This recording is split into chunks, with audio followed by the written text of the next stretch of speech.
Selamat malam pemirsa, kita berjumpa lagi di Sarwo Sarwi Pedalangan Indonesia. Wah, Ki Dalang, Ki Rohmat Hadiwijoyo. Ya sekarang betul mas itu mas. Iya, udah lengkap toh? Udah lengkap. Sarwo Sarwi ini sekarang, banyak yang bertanya, kenapa namanya Sarwo Sarwi? Apa makna Sarwo Sarwi ini? Itu ragam, corak ragam bahwa di dunia itu memang banyak macamnya. Tipe-tipenya seperti wayang gitu, mulai Pandawa, Kurawa, semua ada. Semuanya itu. Tapi keseragaman atau keanekaragaman itu bukan menambah sempitnya wawasan, tapi menambah jembarnya wawasan. Nah gitu. Pandawa mewakili sifat baik, Ya. Kurawa mewakili Sifat buruk. Ya. Dari mana kita tahu kita bukan Kurawa? Dari Roso. Wah, ini sebetulnya sengaja saya tanyakan karena sebetulnya pertanyaan ini datang dari salah satu narasumber kita yang datang kali ini. Yang mempertanyakan itu justru adalah Mas Ulil Absar Abdallah. Apa kabar?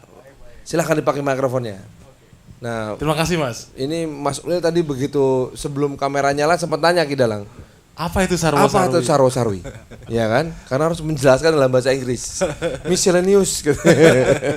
Ya, satu itu. Kedua, dari mana kita tahu bahwa kita bukan Kurawa? Roso toh? Roso. Cuman sayang kuncen Roso udah nggak ada. Itu. Kena Merapi. Pak siapa? Mbah Marijan. Kuncennya Roso. Dan satu lagi sahabat yang ada di sini adalah Abdul Qadir Karding. Iya, assalamualaikum. Waalaikumsalam warahmatullahi wabarakatuh. Selamat malam. Terima kasih sudah datang lagi kembali. Ini dua-duanya unik nih, Ki Dalang. Dua-duanya Nahdiyin, tapi beda partai. Itu seru apa tadi? Sarwo Sarwi. Itu Sarwo Sarwi politik namanya. Iya. Kalau Mas Ulil dari Demokrat. PKB. Nah, cuman Mas Ulil ini datang ke sini dengan pengawalan khusus karena takutnya membawa bom buku. Serem loh itu. Tapi malam ini saya aman. Aman ya? Karena ada Ki Dalang. Wah, Ki Dalang.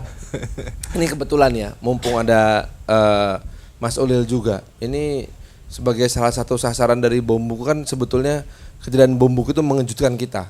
Karena ternyata didesain dan dieksekusi, atau dirancang dan dieksekusi oleh orang-orang yang selama ini kita pikir tidak akan berpikiran sempit seperti itu. Berpendidikan tinggi, masih muda, yang harusnya kita harapkan adalah orang-orang yang punya wawasan yang lebih luas. Nah, fenomena apa yang terjadi di sini nih? Inilah ketidakpuasan dan tidak adanya tulodo dari pemimpin kita sebetulnya. Aduh, Itulah itu yang sebetulnya simple karena tidak ada tulodo yang akan menjadi panutan untuk menyelesaikan berbagai masalah dunia ini. Akhirnya mereka aneh-aneh gitu loh mas. Nah, kalau dalam cerita pewayangan ada ya gambaran? Ada ini. Jadi waktu Joro Sando itu bisa menghimpun anak muda itu hampir 197, kurang 3 lagi. Dia itu kalau bisa ngubur 100, koalisinya itu luar biasa. Koalisi Bathara Kala dalam arti ini. Gitu. Koalisi Bathara Kala ini tujuannya untuk menggangguan kestabilan. Dan di saat ini kan ada NII nih. Semacam ada isu bom buku, ada kasus cuci otak kan itu. Ini sama mirip dengan cerita yang akan kita bawakan malam nanti ini. Waduh, kalau begitu langsung saja kita saksikan bagaimana sebuah fenomena tentang brainwash ya ternyata tergambar juga dalam kisah pedalangan berikut ini bersama dengan Ki Dalang kita Ki Rohmat Hadiwijoyo hanya di Sarwo Sarwi Pedalangan Indonesia. Monggo.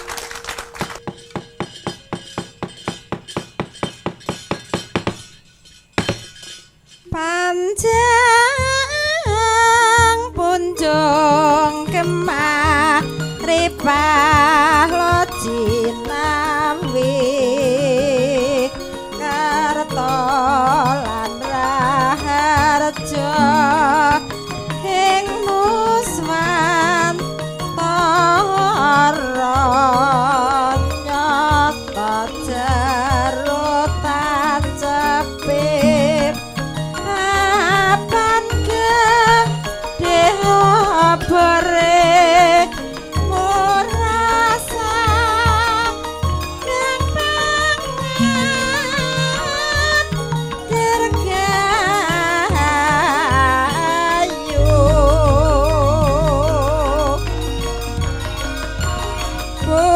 punjung kemari paloji mawi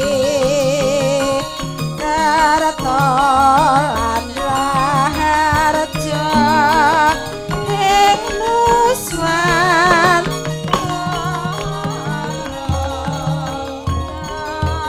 jarotan ceprim akan gede obere kurasa dirgayu.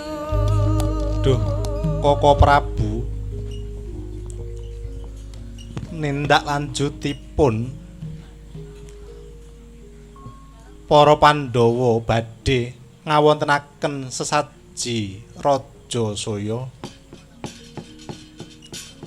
Kados pundi pramayganipun duh Koko Prabu? Alah dalah kadangipun Kakang Yayi. Waleh-waleh punapa sedya ingkang utama badhe ngawontenaken aji inggih sesaji Raja Surya inggih raja badhe syukur dhumateng ingkang akara jagat. Nanging Yai sami aji kedah mangertosi menawi kelampanipun sesaji Raja Saya mangke kedah dipun seneksenan dening Nalendra ingkang boten sekedhik cacahipun. Lajeng kados pundi Koko Prabu? Nggih. Wonten sarana anggenipun ngupadi 100 Nalendra supados ngangestreni sesaji Raja Saya. Yai sami aji kedah nggelar jajahan neklokaken negari supados klempak 100 negari. Duh Koko Prabu menekawi lelampan sesaji Raja Saya kedah neklokaken Nalendra ingkang tanpa dosa.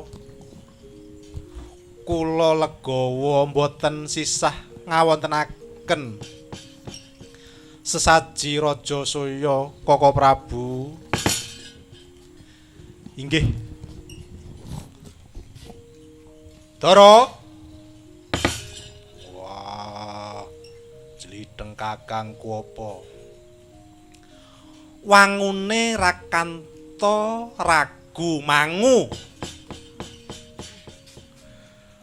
Kamangka ana unen-unen sabda Pendhita Ratu.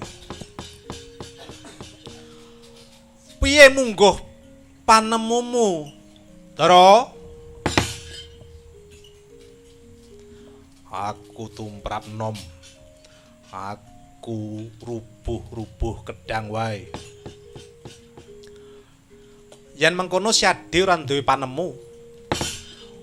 Waleh-waleh duwe panemu ning congkrah kelawan sedulurku tuwa Paedayapa. Ya, syukur yen ngono.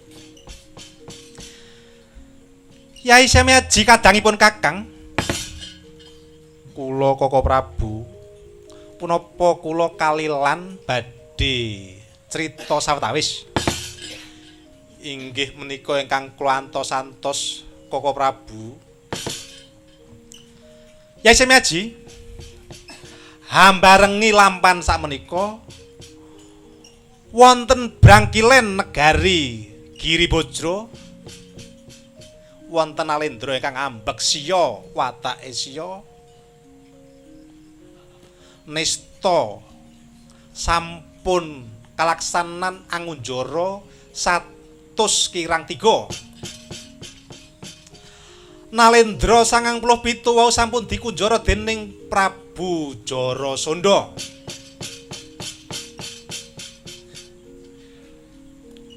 Menawi kula kalilan dateng para kadang Pandhawa kula badhe angklampahi lampah kalih-kalih dadi 3 gati. Ingkang sepindhah pun Kakang badhe paring tulung dhumateng Nalendra kang sampun dikunjara. Dene namung kalih kula badhe hambrasta watak angkara budisya wonten Giribraja. Dene ingkang pungkasan 3 gati mangkeh purna gatining saking Giribadra mbok menawi para Nalendra 97 wau saged dados sarana anggen Yai Samiaji ngawontenaken sesaji Raja Surya. Sigra kang bala tumingal acampo samya ngedali ler tadit wiliting kata. Duh Koko Prabu borong anggen paduka badhe malaksanaken dumateng sirnane punah satru angkara ing Giribraja. Mboten niku kemawon Yayi. Wonten nyarengi lampan wonten brang wetan inggih punika nagari Nuswantara. Ing kalenggan menika nenggih wonten ontrang-ontrang Cuciota. Hingga margi para leluhur para pepundhen negari Nuswantara sampun ninggalaken nama Eka Prastya Pancakarsa tetinggalaning leluhur. Mila kang saking menika Yayi. Sak rampungipun sesaji raja saya mangke kula badhe nyuwun Dimas Harjuna supados mlampah ngetan dumateng praja ing Nuswantara. Kersanipun ngaturi pancerahan dumateng para nem-neman supados eling dumateng Eka Prastya Pancakarsa. Menawi pekaten Koko Prabu kula mung nderek. Sena, slideng Kakang Kuwapa. Dimas Harjuna kula wonten pangandika ada Koko Prabu. Ayo nderek napa Kakang sisandine nyuwun pamit lan Rakanta. Ayo tak derekake jujuk menang Praja Giribraja. Supaya mlakune tetek ayo padha nglelo-nglelo golek kecana Yayi.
Banyak aktivitas?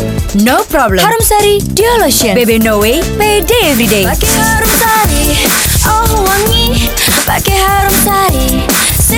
Harum Sari Duo Lotion. Cewek percaya diri, cowok lupa diri. Dari air mancur.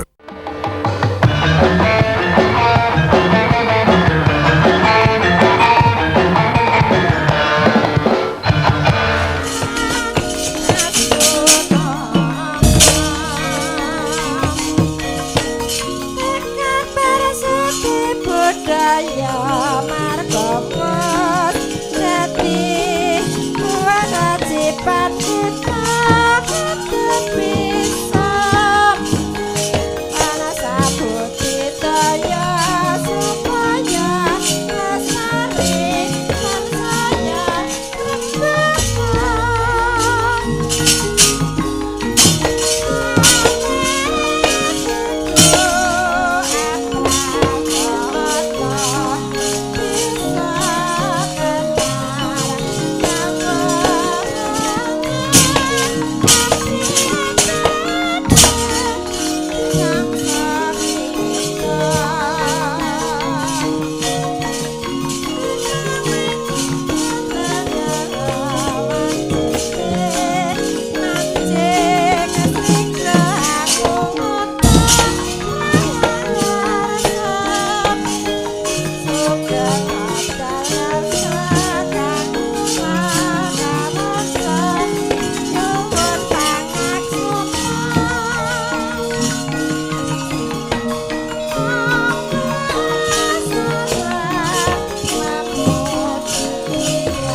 saking yitasa kurukula yen ta tandulusa sansri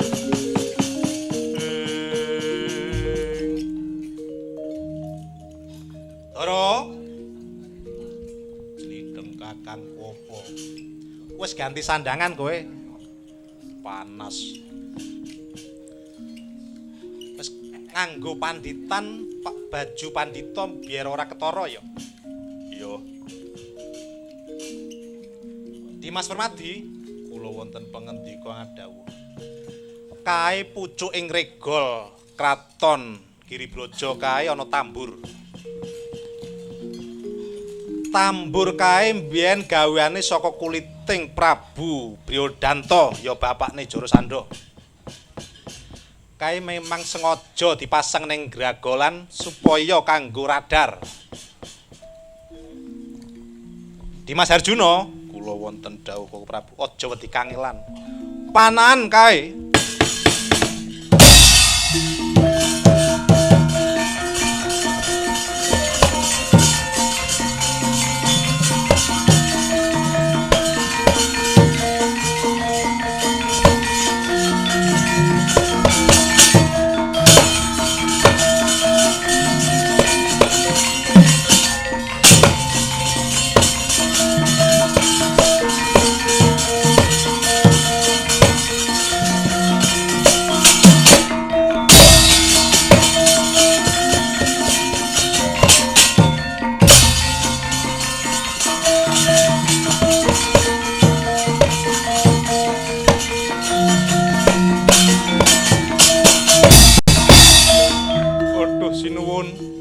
Prabu Kresna Jarasandha menika anak murtad sampun titiwancine sakmenika munajat mateng Bathara Kala nyuwun tulung senjata patrungan Nalendra Muda.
iki Dloso Sandi iki Bratasena ya Ratu Slempah kowe ngapura njaluk ngapura aja tak bacotake kelakuanmu iki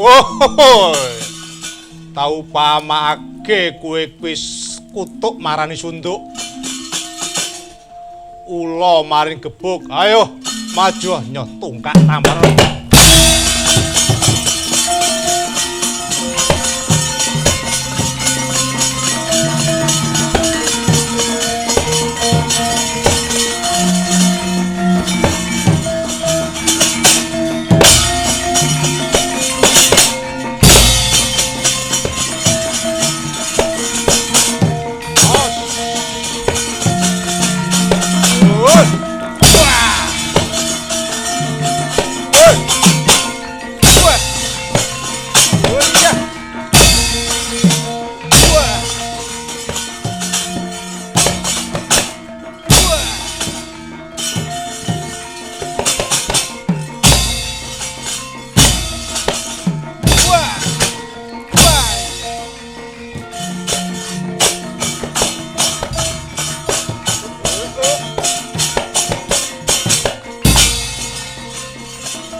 Ndak sang Joro Sando ya ning arsa dipun pentang dados kalih tangan kanan kan kiring dipun sendal biar dadi loro pejah ngatit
Selamat datang di dunia madu rasa.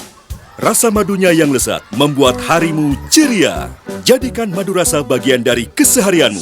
Madu rasa, madu keluarga sehat. Madu rasa dari air mancur.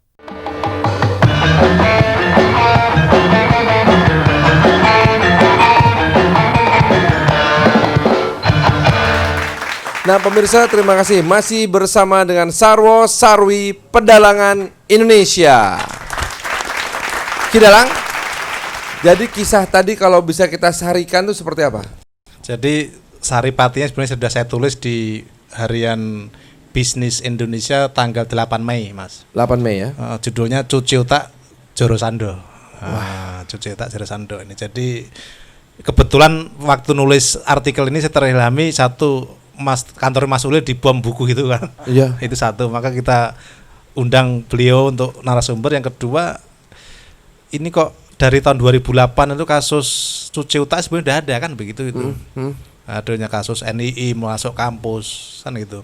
Sebetulnya cuci otak itu tidak hanya di Indonesia. Waktu bom apa itu 7-Eleven yang di mana di New York itu 9/11 ya. 7-Eleven toko. Aku ngetes sampean ini. Oh iya, iki yo. Ki dalangnya seneng nongkrong. Anak gaul. Gaul. Jadi waktu 9/11 itu yang di brainwash itu anak-anak muda. Ya. Nonton video porno sebelum itu karena jihad nanti kan gitu, menerbangkan pesawat tadi itu. Rupanya kok ditiru di sini itu Mas itu. Itu mirip perilaku, itu mirip Joro Sando tadi dalam cerita yang tadi disebutkan. Waktunya Raja Amarta giat-giatnya bersyukur membangun negeri dengan gemah Ripalo Jinawe, malah di seberang sana ada suatu gerakan yang mencuci otak supaya dia berkoalisi dengan Borokolo, mengganggu ketentraman dunia tadi. Akhirnya ya tadi local wisdom bisa dibinasakan oleh si Bimo tadi kan gitu. Ya, pada intinya gini, kalau dalam cerita pewayangan tadi tentu saja kita selalu percaya nilai kebenaran akan selalu menang. Yes. Namun tidak pernah dengan cara yang mudah. Very difficult. Sangat sulit. Nah, ini akan coba kita perbincangkan dengan dua orang intelektual muda kita ini, karena istilahnya gini, kalau saya minjem istilahnya Barack Obama, we may be looking to our future leaders di sini. Ya, saya ingin mulai dari Mas Ulil langsung lah. Mas Ulil, Anda menjadi sasaran dari bom buku. Saya pikir ini salah satu titik kulminasi dari bertahun-tahun hanya menjadi ancaman. Ya. Korban diancam, sekarang beneran. Mas Ulil, apakah ini artinya bahwa bom buku ini merupakan serangan terhadap Anda pribadi atau justru kepada ide yang lebih besar di belakang Anda? Ya, menurut saya bom buku ini memang bukan diarahkan kepada saya secara pribadi, tetapi ini ingin tujuan mereka sebetulnya lebih besar lagi. Jadi mereka kepengen menciptakan situasi ketidakstabilan di masyarakat. Kemudian dengan timbulnya ketidakstabilan itu, kemudian mereka bisa membawa agenda-agenda yang mereka inginkan masuk ke dalam sistem yang ada. Jadi mereka ini kan teorinya sederhana. Jadi kalau Anda mau menciptakan perubahan dalam masyarakat itu banyak cara. Antara lain misalnya dengan cara membuat kerusuhan, menimbulkan ketidakstabilan, chaos dulu, krisis, kemudian orang bisa masuk ke sana. Ketika masyarakat bingung, kemudian mereka butuh semacam pegangan, mereka masuk kan. Dan bahasa yang dipakai oleh orang-orang yang melakukan tindakan kekerasan ini memang agak unik. Mereka memakai bahasa agama, dan karena agama ini kan pengaruhnya sangat mendalam pada masyarakat, sehingga bisa dengan mudah beberapa orang tertipu. Dan ini yang terjadi kepada beberapa anak-anak muda kita yang mengalami proses cuci otak kan. Nah, saya khawatir cuci otak itu sebetulnya berawal dari pertanyaan esensial yang Anda sampaikan tadi. Dari mana kita tahu bahwa kita bukanlah bagian dari Kurawa? Ya, bertemu atau mendengarkan apa yang mereka sampaikan, seakan-akan kan mengatakan begitu, bahwa sadarkah kalian bahwa kalian sudah menjadi bagian dari sebuah sistem yang kotor? Ya, mereka mengatakan bahwa presiden kita sekarang ini ya simbol dari kekuatan Korawa. Iya kan? Kekuatan kejahatan dan istilah mereka togut. Togut itu simbol kejahatan lah ya. Iya, Lucifer. Ya, togut itu semacam Lucifer, setan itu big devil, setan besar kan. Mereka bahasanya begitu. Nah, beberapa anak muda memang berhasil dicuci otaknya, diindoktrinasi. Makanya sekarang ini tantangan kita memang ini bagus, kita punya punya pertunjukan wayang seperti ini untuk memberikan edukasi kan, pendidikan kepada masyarakat supaya tidak tertipu oleh usaha cuci otak semacam itu. Jadi indoktrinasi harus dilawan dengan doktrin lain yang lebih soft, yang lebih berbudaya. Yang lebih berbudaya. Ya. Tapi Mas Abdul Qadir ini Mas Abdul Qadir mungkin bisa memberikan semacam gambaran pada kita. Dari mana kita tahu bahwa sebetulnya ideologi yang kita anut ini adalah ideologi Pandawa? Karena gini, kalau bicara soal sebuah ide puritanisme itu selalu menjadi sesuatu yang seksi ketika kita masih muda, semangat dan pengen bener. Saya pernah mengalami hal itu. Saya pikir waktu itu zaman-zaman saya lulus SMA masuk kuliah tuh ya, Ki Dalang, puritanisme lah jalan yang paling bener nih. Iya toh? Putih seputih-putihnya. Sadap. Kasihan yang kulitnya hitam kayak saya jadinya nih. Gimana? Ya, jadi memang kalau soal ideologi menurut saya ya, kita taunya pertama dari proses sejarah kita. Artinya Pancasila kita ini itu oleh seluruh pejuang kita terdahulu, para pendiri negara ini sudah habis-habisan mengelola ini menjadi satu nilai yang diyakini kemudian menjadi warna bagi bangsa kita, pandangan hidup. Nah, problem kemudian lahir ketika oleh Orde Baru dijadikan alat hegemoni, alat untuk kepentingan kekuasaan. Kemudian setelah Orde Baru reformasi ini tidak dilakukan revitalisasi terhadap Pancasila. Makanya kemudian berkembanglah beberapa gerakan-gerakan yang tadi disampaikan, ingin tujuannya adalah membuat kekacauan yang kemudian juga mengganti prinsip-prinsip dasar bernegara ini dengan cita-cita mereka. Ada yang menarik pada saat ini adalah ada dua hal sebenarnya. Yang pertama soal radikalisme yang berbuah pada terorisme, ya, kemudian tindakan teroris, ya, kemudian semacam deideologisasi atau pemaknaan terhadap Pancasila yang saya kira terlalu sempit, bahkan tinggal tinggal kata-kata oleh para pemimpin dan sebagainya, tetapi tidak dimaknai seperti ketika kita masih kecil dulu. Dulu itu ingat saya waktu saya masih SD diajarkan oleh guru saya bahwa kalau ada nenek-nenek sedang berjalan lalu itu apa yang harus kita lakukan? Itu kira-kira Pancasila itu bagaimana di situ? Kalau kita menolong atau tidak menolong kan di situ. Nah ini sekarang ini yang dengan saya tidak terlalu mengkaji pendidikan sivik atau pendidikan kewarganegaraan yang ada, tetapi bahwa hemat saya perlu ada revitalisasi dan kembali sosialisasi serta edukasi yang lebih baik. Saya sebelum kesini berdiskusi dengan beberapa teman yang ahli di bidang pengalaman soal terorisme dan radikalisme ini. Ternyata ada dua pangkal solusi pendek, jangka pendek. Yang pertama bahwa dia mengatakan sebenarnya persoalannya pertama adalah soal ekonomi, keadilan sosial. Ya, ekonomi artinya keluarga-keluarga yang pernah jadi korban ini, yang pernah pelaku ini, NII atau apa ini, tidak pernah dirawat oleh negara. Dibiarkan sengsara. Dibiarkan, harusnya dia diberi kerjaan, lalu kemudian masuklah yang disebut deradikalisasi. Datanglah tokoh-tokoh masyarakat seperti Mas Ulil, para kiai untuk membangun diskusi dengan mereka untuk menetralisir hasil cuci otak itu. Itu sebenarnya yang penting dalam jangka pendek. Kalau jangka panjang tentu harus kita mulai dengan misalnya bagaimana membangun kurikulum, bagaimana Pancasila ini kita olah kembali, kita gali kembali, itu menjadi betul-betul nilai dalam keseharian kita, keseharian masyarakat kita. Mampukah kita belajar dari sejarah? Saya ingat sekitar 45 tahun yang lalu ya, ketika PKI dengan paham komunismenya betul-betul diberantas sampai ke akar-akarnya, sampai kita menjadi bukan cuma takut tapi malah benci sama komunisme, ya kan?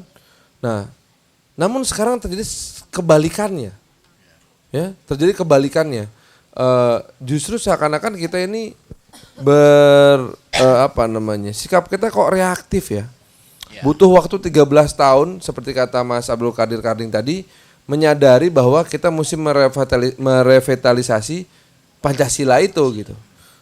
Selama 13 tahun kita membiarkan diri kita menjadi muak lah saya sama pendidikan moral Pancasila ini gitu ya. Nah, apakah perlu sebuah metode baru ataukah kita perlu melakukan sebuah penataan kembali nih ya, paham sosial kita, penataan kembali sistem pendidikan kita. Apa yang mesti kita lakukan? Pendekatan budaya seperti ini memang menyenangkan, cuman kan yang namanya preventif itu ngukurnya setengah mati susahnya ya, tidak pernah bisa kita lakukan dengan sangat mudah. Kita bahas itu dengan dua orang narasumber kita, juga bersama dengan Kidalang kita Ki Rohmat Hadiwijoyo. Setelah jeda berikut ini masih di Sarwo Sarwi Pedalangan Indonesia. Jangan kemana-mana.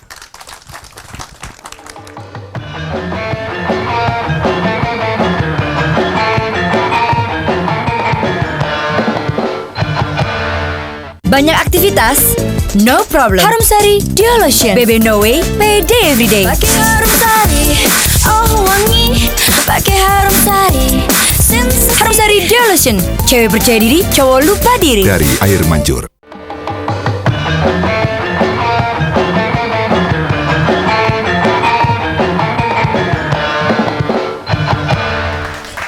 Pemirsa, masih di Sarwo Sarwi Pedalangan Indonesia ya. Dua orang narasumber kita masih bersama kita di sini, Mas Abdul Qadir Karding dan juga Mas Ulil Absor Abdallah dan Kidalang Ki Rohmat Hadiwijoyo. Tadi ada sebuah pernyataan menarik dari Mas Ulil yang mengatakan bahwa radikalisme itu sekarang menggunakan bahasa agama. Nah, ini menakutkan. Pertanyaannya dulu sekarang ini, wayang itu agamanya apa ya? Wayang itu ibarat sambiran, Mas. Jadi agama apapun bisa pakai, bisa menempatkan pada posisinya masing-masing.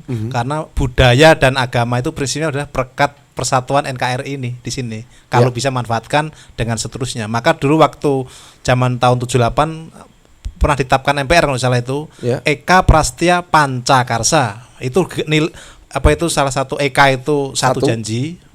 Eka Karsa niat. Eka Karsa Pancakarsa 5 sila. Jadi menggali sila-sila dan Pancasila.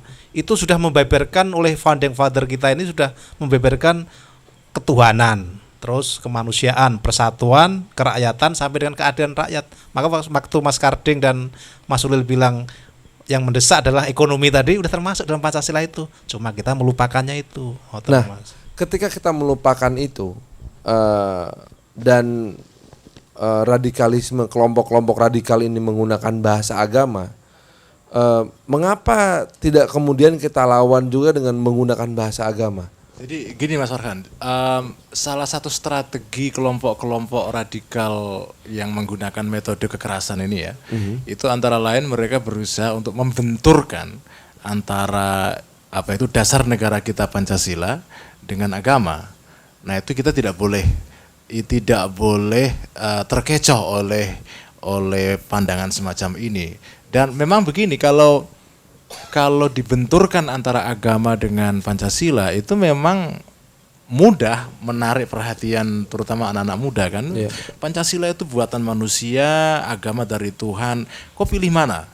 Pilih yang buatan Tuhan atau buatan manusia? Ya pastilah milih buatan Tuhan kan. Nggak usah ditanya. Nggak usah ditanya, itu is too obvious. Tapi cara memandang kita kan bukan begitu.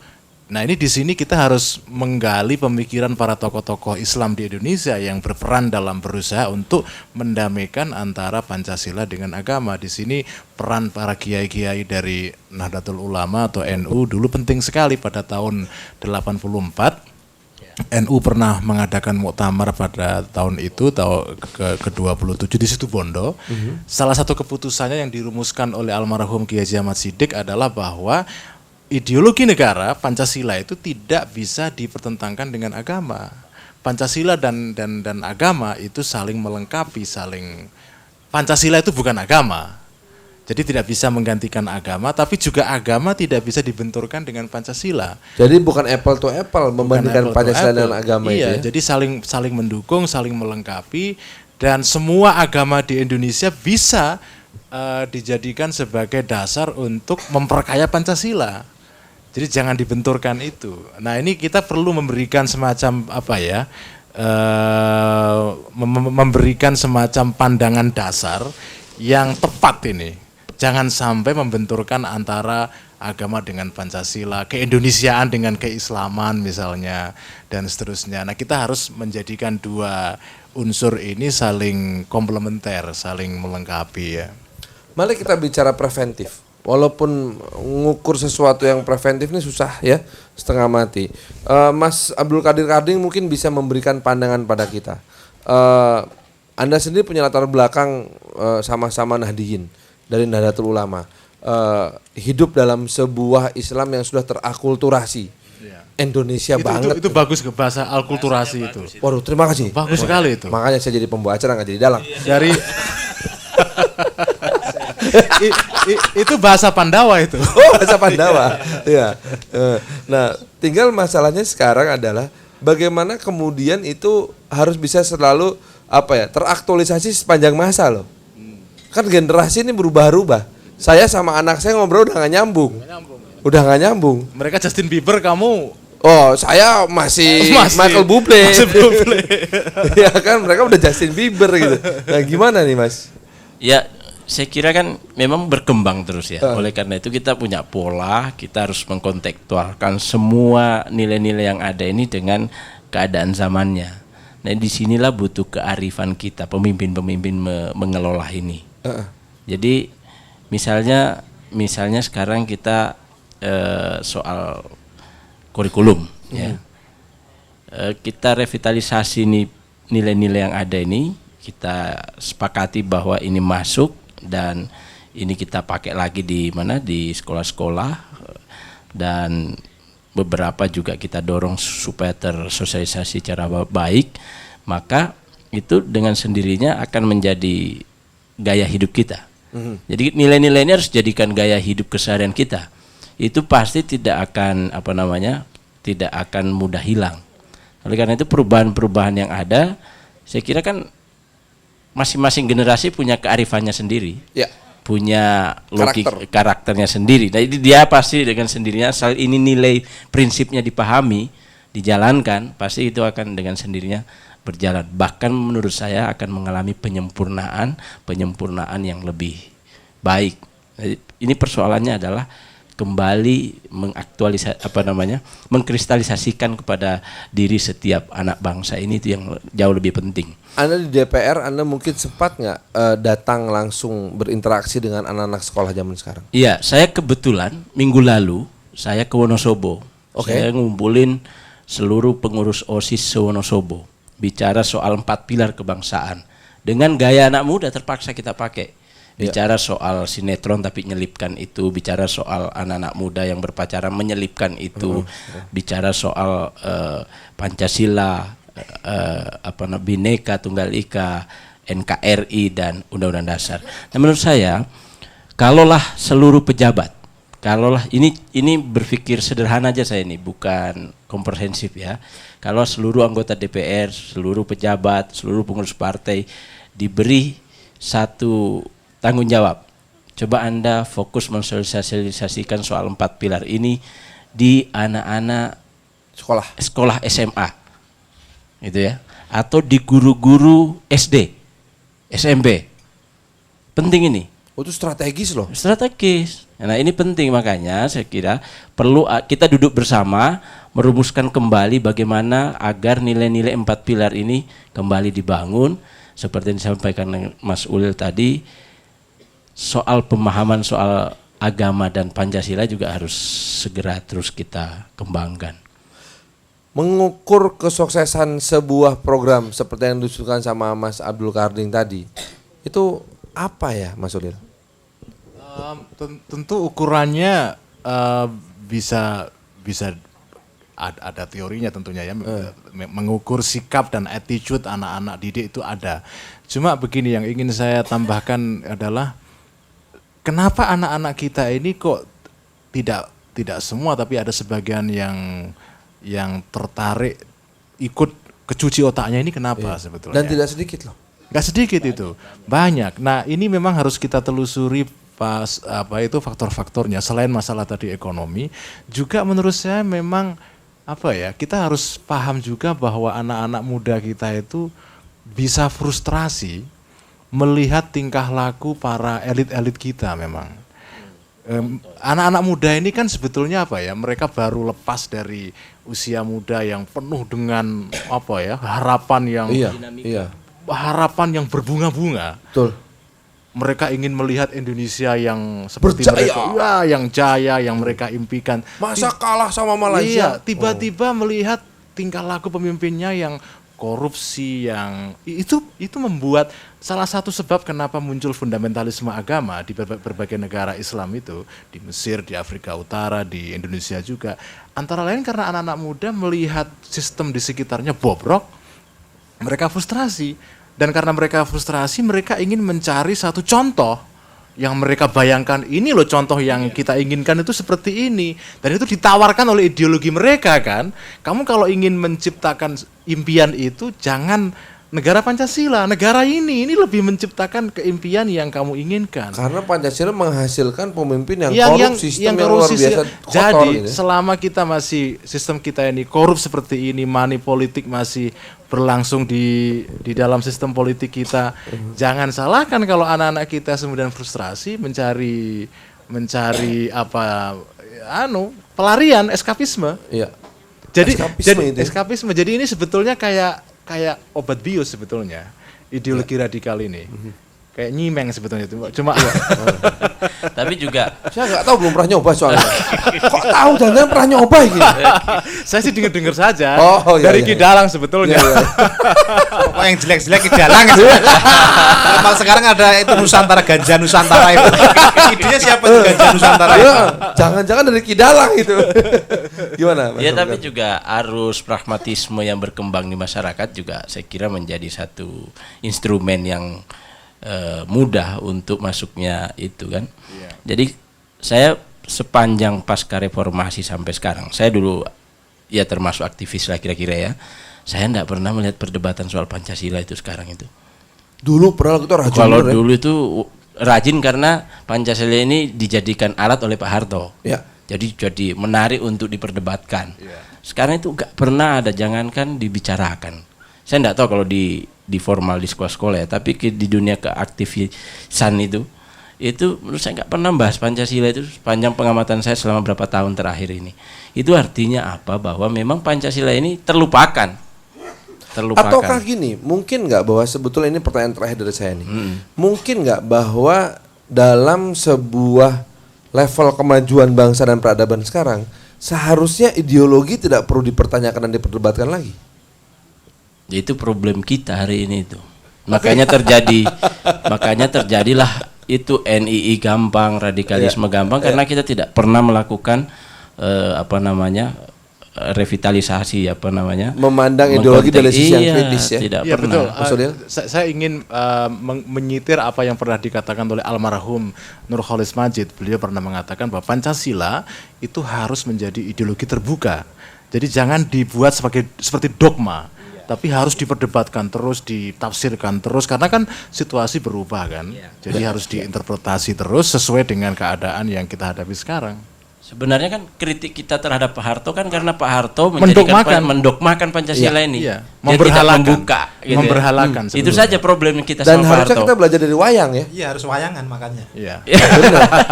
Wayang itu bisa dipakai sama raja-raja Majapahit, sampai raja-raja Mataram, sampai para wali Songo. Satu kesimpulan saja Mas sebelum ditutup nih. Apa? Jadi menyambung Mas Ulil tadi bahwa anak muda frustasi karena tidak ada tulodo atau teladan dari pemimpin, itu benar 100%. Maka anggap wayang Mas. Iya, makanya ada wayang. Lihatlah dalang kita. Kalau dalang itu ngawihnya fales, maka para sinden juga termasuk sinden lanang itu pasti fales. Ya, makanya harus jadi teladan yang benar. Tidak mudah memang, karena bagaimanapun juga kunci bertahannya sebuah bangsa adalah harus memiliki tidak hanya faham-faham yang mempersatukan, tapi juga sosok-sosok yang mempersatukan. Mari bertanya pada diri sendiri, apakah kita telah menjadi sosok yang mempersatukan atau justru sosok yang memecah belah bangsa ini? Mas Ulil, terima kasih. Terima kasih Mas Farhan. Terima kasih Bapak Abdul Qadir Karding. Terima kasih. Dan juga Kidalang tos jarak jauh. Tos. Iya. Para sinden sombong nggak mau lihat aku. Kita jumpa lagi di episode mendatang dari Sarwo Sarwi Pedalangan Indonesia hanya di layar televisi Republik Indonesia. Sampai jumpa.